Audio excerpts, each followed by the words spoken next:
Ito yung magulo. Para sa London Museum ngayong 2012. Yan, at partida pa yan, Jovi, no, dahil nanalo ang disenyo nila kahit narito lang sila sa Pilipinas at hindi pa sila nag-a-abroad. Babalita si Renzo Kiko ulit. Yan. Sa unang tingin, aakalain mong gawa sa abroad ang disenyo ng gusaling ito.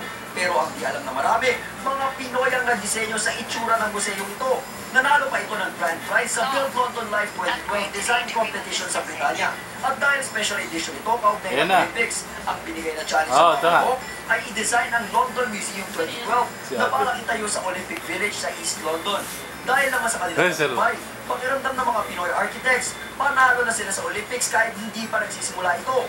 We're proud for the firm because we won, but I think we're also proud of the fact na the gold came from the Philippines.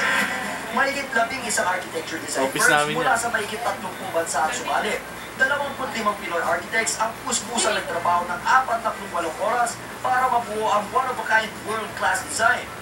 I think it's yung mixture ng well-designed, well-analyzed, and well-executed na technology that's, I think, gave us the edge over the other teams.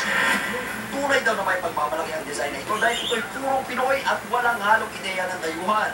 Kaya naman todo saludo ang kanilang mga nakatunggali. At this point, we are more advanced on what they apply in their countries. Renzo Kiko, News 5. Galing.